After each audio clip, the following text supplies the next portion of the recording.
Halo teman-teman semua. Eh, Hari ini saya sebenarnya ingin curhat atau ingin berbagi sama teman-teman mengenai apa yang pernah saya alami ketika saya terjebak dengan pinjaman online, ya, sampai 50 juta. Itu uang tanpa saya makan, tidak saya rasakan sedikit pun. Ya, hampir saya bunuh diri gara-gara itu, ya. Jadi tujuan saya untuk sharing pengalaman saya agar nanti tidak ada teman-teman yang terjebak dengan apa yang saya alamin, karena itu pengalaman yang sangat buruk sekali ya, yang pernah saya alami seumur hidup saya, dan ini adalah pengalaman yang paling pahit dan paling berat yang saya rasakan. Oke, saya awali ceritanya. Mungkin awal perkenalan saya dengan pinjaman online itu mulai dari ya iseng-iseng lihat-lihat aplikasi di App Store, ya, aplikasi-aplikasi yang kemungkinan menghasilkan uang itu. Jadi tujuan saya sebenarnya di awal adalah mencari tambahan lah di internet gitu ya, karena kebodohan saya klik-klik aplikasi-aplikasi yang menghasilkan uang, dan saya ketemulah dengan berbagai aplikasi pinjol atau pinjaman online. Awalnya saya mengenal beberapa pinjaman online yang tenornya 1 bulan seperti Julo, kemudian Uangmi, kemudian ada Kami dan lain sebagainya, yang rata-rata itu tenor 1 bulan dengan bunga yang masih relatif wajar bagi saya, ya. Kemudian suatu hari saya mungkin ada merasa kepepet uang, jadi saya mulai pinjam di aplikasi-aplikasi seperti Julo, Uangmi, ataupun kredit pintar dan lain sebagainya yang masih tenornya 1 bulan dan bisa saya atur untuk pembayarannya. Nah, itu sudah lama, berakhir tahun lalu, dan itu juga sudah aman-aman saja selama saya memakai itu. Jadi setiap saya gajian setiap bulan pada jatuh tempo kita bisa lunasin. Berlanjut sampai akhirnya saya sudah sempat tidak pakai pinjaman online lagi karena saya rasa ekonomi mungkin sudah membaik sedikit waktu itu. Nah, pada akhirnya singkat cerita pandemi datang. Kembali ada kesusahan ekonomi di saya, dan bodohnya saya kembali ke pinjaman online itu. Di awal itu biasa-biasa saja, semua bisa saya handle ya. Dengan pinjaman online itu semuanya bisa saya handle. Ketika saya dapat gaji atau dapat uang, saya bisa kembalikan lagi, kemudian saya pinjam lagi untuk menutupi kebutuhan sehari-hari. Jadi saya anggap seperti pinjam di bank gitulah. Saya anggap seperti punya kartu kredit itu awalnya. Sampai pada akhirnya entah kenapa, mungkin karena pandemi dan lain sebagainya, ketika saya butuh untuk melunasi satu aplikasi yang kebetulan waktu itu saya tidak pegang uang, saya ingin nambal dengan aplikasi yang lain yang kebetulan yang sudah saya lunasin, ya. Tapi entah kenapa dari aplikasi itu pengajuan saya tiba-tiba ditolak, padahal sebelum-sebelumnya lancar-lancar saja, ya. Kemudian saya cari aplikasi lain yang tenornya 1 bulan, semuanya ditolak. Entah kenapa saya juga nggak ngerti. Dan akhirnya saya panik, klik-klik lagi berbagai aplikasi, dan ketemulah saya dengan aplikasi-aplikasi yang berbasis KSP atau kredit simpan pinjam itu, titlenya, judulnya. Kemudian yang pertama saya ketemu dengan uang cepat. Dengan uang cepat itu kita ada di dalamnya berbagai aplikasi. Itu sangat mudah untuk pinjamnya. Itu sangat mudah. Dan bodohnya saya saya terjebak di situ.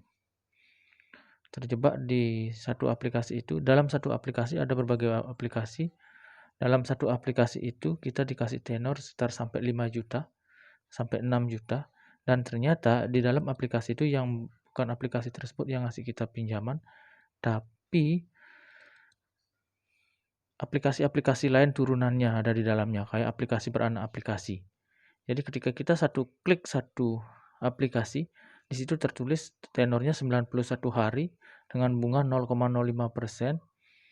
Ketika kita klik satu aplikasi, ternyata kita sudah dapat persetujuan dan kita sudah meminjam di 3 aplikasi sekaligus.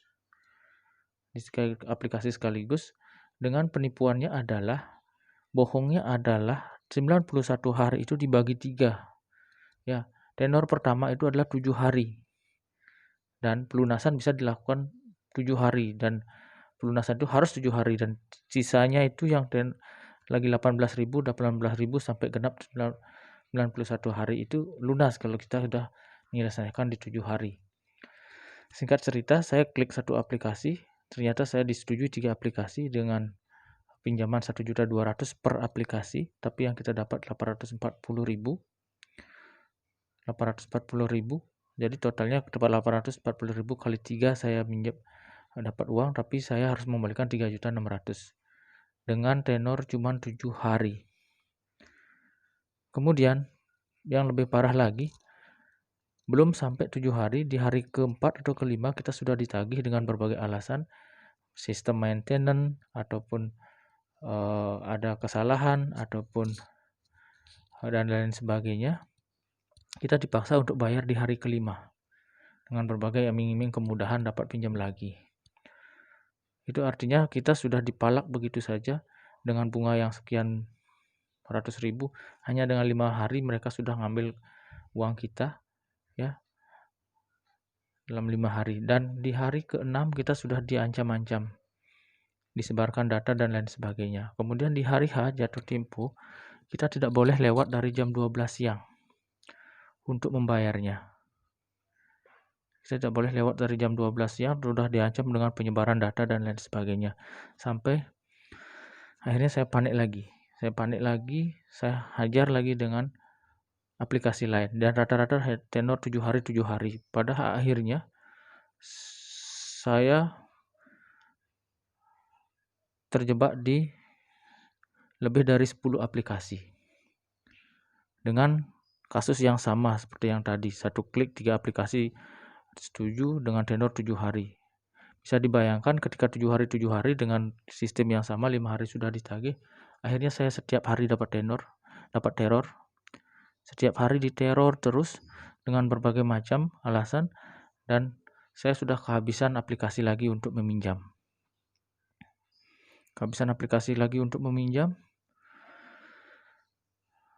Mereka meneror saya dari pagi hingga malam. Kemudian orang-orang yang ada di kontak WA saya dihubungi dengan berbagai cara, menyebarkan data saya dengan mengatakan saya penipu dan lain sebagainya. Kata-kata kasarnya sudah muncul. Jadi aplikasi-aplikasi itu adalah seperti uang cepat, dana cair cepat, Wadas, kemudian semua yang ada KSP-nya itu meneror saya mati-matian. Setiap hari sampai saya selama 5 hari saya depresi, makan tidak enak, tidur tidak nyenyak. Saya 5 hari tidak sempat tidur sama sekali karena mereka memainkan psikologi saya. Setiap detik terus ditelepon dan ditelepon sampai saya trauma lihat HP. Ditelepon terus menerus. Kemudian keluarga saya diteror, teman-teman saya juga semua diteror. Jadi teman-teman yang kadang-kadang yang lebih sadisnya adalah teman-teman di WA kita yang tidak pernah berhubungan lagi dalam komunikasi dengan kita, itu ditelepon ataupun di chat ataupun di WA. Ya, karena kita pada saat mengajukan itu kita sudah menandai setuju dengan kontak kita untuk data kita di kontak di HP kita untuk direkam sama mereka. Jadi semua teman-teman kita di chat sama dia. Betapa malunya kita, betapa Jatuhnya harga diri kita ketika kita dibilang penipu dan lain sebagainya di chat. Belum lagi dengan kata-kata kasar, sumpah, serapah, anjing, dan lain sebagainya yang mereka ucapkan untuk kita. Dengan bahasa-bahasa kasar itu, mereka mencaci maki kita, dikatakan penipu, maling, anjing, bangsat, dan lain sebagainya. Itu dari pagi sampai malam.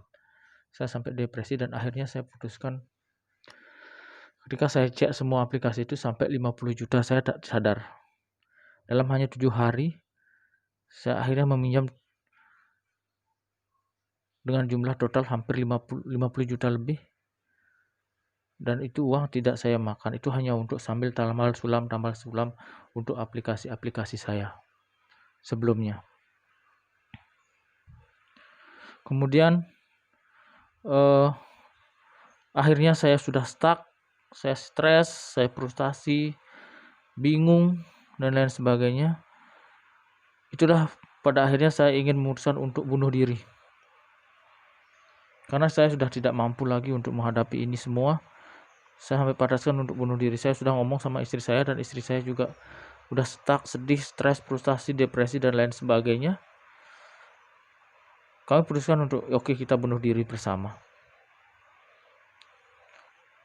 Bunuh diri bersama. Kalau besok atau lusa kita nggak dapat, karena kita sudah aset motor sudah digadaikan, kalung perhiasan sudah dijual, dan itu juga belum cukup untuk kita. Ya, kalau nyari uang di bank itu akan perlu lama, sedangkan saya dari pagi sampai malam terus diteror setiap detik, sampai benar-benar makan air, makan nggak enak, minum air pun terasa seperti minum batu rasanya. Jadi benar-benar stresnya luar biasa, mata lelah sekali tapi tidak bisa tidur, mata mengantuk tapi tidak bisa tidur, perut lapar tapi nggak bisa makan, dimasukin nasi keluar lagi. Itu yang saya rasakan sampai pada akhirnya saya putuskan untuk oke, kita akhiri saja. Dan itulah titik balik saya ingin bunuh diri. Melihat tali rasanya begitu seperti surga, melihat ketinggian seperti cahaya rasanya, ingin terjun aja ke sana. Tapi mungkin Tuhan belum mengizinkan saya untuk mati. Ya, saya mengemis ke teman-teman saya buatin, tanya semua. Dulunya saya pemalu, tidak pernah saya minjem uang ke teman-teman. Akhirnya saya putuskan untuk coba minjem uang. Akhirnya ada satu teman yang ngasih saya support, ya, menutup semua utang-utang saya dengan catatan saya harus nyicil ke dia. Itulah titik balik saya, mungkin belum saatnya saya mati. Teman saya itulah yang benar-benar dewa penolong untuk saya. Dia yang benar-benar menolong, ya, walaupun itu sebenarnya mungkin jalan Tuhan, ya, jalan yang kuasa untuk saya. Akhirnya teman saya itu yang menolong saya, memberikan saya pinjaman untuk lepas dari pinjaman online saya. Dan walaupun tidak sampai lunas total, ada beberapa dan itu harus saya lunasin lagi. Ya, tapi saya sangat-sangat trauma dengan hal seperti itu. Dan saya berpesan untuk semua teman-teman yang mungkin menonton video ini, jangan coba-coba meminjam di pinjaman online. Memang pinjaman online itu sangat menggiurkan. Sangat menggiurkan. Gampang, rahasia, kita tidak ada orang teman yang tahu kalau kita pinjam uang atau kesusahan. Daripada kita minjem ke teman, kelihatannya pinjaman online lebih rahasia. Jadi seolah-olah kita tidak, kalau pinjam ke teman kita masih merasa malu, tapi kalau pinjaman online kita nggak ada rasa malu. Tapi saya sekarang menyesal, mending kita malu minjam ke teman daripada ujung-ujungnya juga kita yang hancur gara-gara pinjaman online itu. Karena apapun yang instan itu tidak baik. Ya, untuk ke depan kalau kita ada kepepet dana, kekurangan uang, mending kita ke saudara atau ke teman untuk minjem. Walaupun kita merasa malu, entah itu dikasih atau tidak. Ya, daripada pinjaman online yang begitu gampang kita pinjam, tapi bunganya mencekik. Bayangkan dengan 7 hari kita bisa 700, 500 dibungain, 50% dibungain. Ya, kemudian dengan cara penagihan yang menghancurkan reputasi kita, menghancurkan akal sehat kita, ya, mending kita pinjam ke orang. Itu yang saya pesan ke teman-teman, biar ini sharing, biar nanti tidak ada yang seperti saya lagi terjebak. Cukup saya aja yang terjebak, dan sudah banyak sekali contoh-contoh orang lain yang terjebak seperti saya. Ya, yang lebih dulu dari saya banyak. Dan banyak juga yang sudah bunuh diri gara-gara cara-cara penagihan yang benar-benar menekan mental kita, menekan psikologi kita, ya, dengan cara berbagai cara. Itulah pinjaman online yang ada di aplikasi.